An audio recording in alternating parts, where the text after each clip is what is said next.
everyone. So we're here again with Ed and Mitch from Cirencester Pro Shop, and today we're going to be doing chipping and run shots. Mitch, can you explain when and where you play certain clubs? Thank you. Yeah, so I'm going to show three different shots today. I've got three different clubs. I've got a lob wedge which is 60 degrees, I've got my pitching wedge, and I've got my 7-iron. And that's to try and give me three different outcomes. Now, the way I always explain it is the lob wedge is a 75-25 shot in the respect that it carries 3/4 of the way and rolls very little. The pitching wedge for me, and this is roughly, it could be different for everyone depending on how you flight your chips, the pitching wedge for me is a 50-50, so it lands halfway and rolls halfway, and then the 7-iron down the other end of the spectrum is the 25-75, which only carries a short distance but rolls much further. Of course, depending on slope, depending on conditions, if it's January and soaking wet, the ball's going to release differently to what it will do in June when it's firm and hasn't rained for months, hopefully. So bear that in mind, but as a rule of thumb, it's just use variety when you're chipping. Don't try and stick with the same club, because sometimes it can cause you trouble. If I use the example of trying to pitch the ball on the top of the slope here,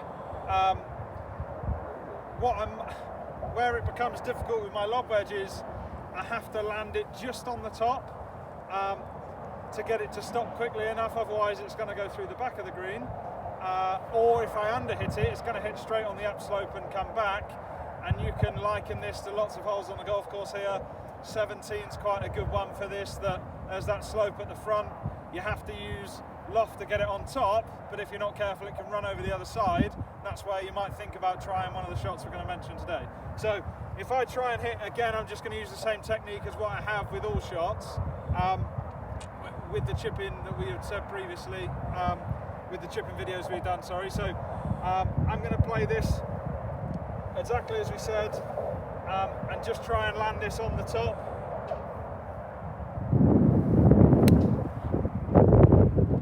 You can see there that's hit the upslope, and I've got quite lucky how that's just stayed on top. On another day that would have come right back and I'd have left myself in probably 3-putt territory, which I'm sure I'll get a comment about. So really it's not the right shot. I need to use less loft, I need to run the ball a little bit more. If I go with the pitching wedge.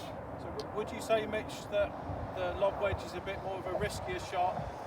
Yeah, percentage shot with the other clubs? Yeah, I think definitely more risk. You'll see in a minute, you have to have a longer swing because of the lack of loft. So at any point for most of us, a longer swing means essentially more can go wrong, which is why you will find once you're comfortable with less loft, when you do have a situation where you can run the ball, it's always better to do that. Right, so I've got the pitching wedge, so I don't know, I'm probably thinking it's going to land, if I land it at the bottom of the slope, it might just run up.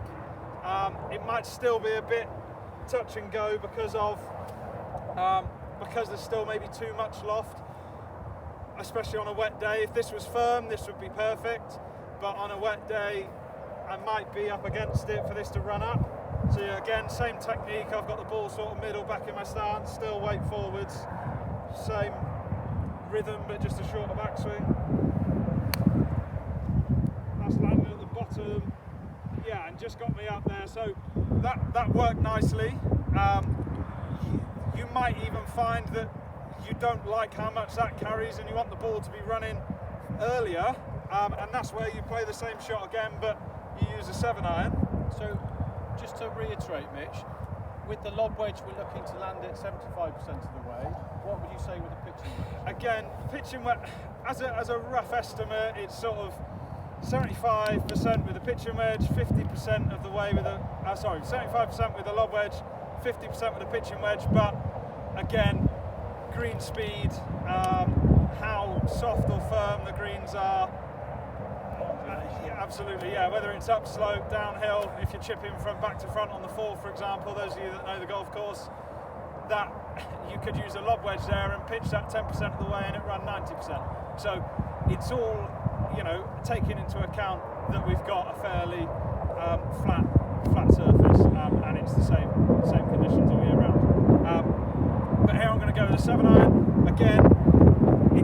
example, it could be an 8 iron, a 6 iron, even a 5 iron. I know people that use hybrids here. We're just trying to, again, keep the technique the same, but we're going to go even shorter with the length backswing now, and maybe to get myself onto the top tier here, I've maybe got to land this ball halfway between myself and where the slope starts. So I'm expecting this to take off a little lower and run a little bit more. So they're sort of landed halfway up the green and then got me to run. The ball was then running towards the target, which is a much safer shot, especially, I go back to the example I used with 17. If you can get into the swing of how that works and how the backswing and through swing results in the distance, it's a much more controllable shot.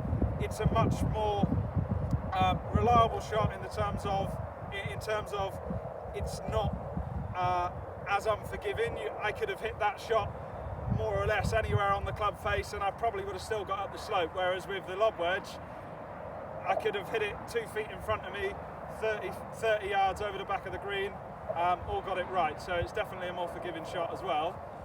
And just bear in mind, the lower the loft, the more the ball's going to fire out. So like I said, again, just go careful with the length of backswing. The 7 iron is going to catapult off the face relative to that of the 60 degree or the pitching wedge. Brilliant. Thanks, Mitch. So same as usual, everyone. Any questions, please contact us. Make sure you're staying safe and hopefully see you soon. It's getting closer.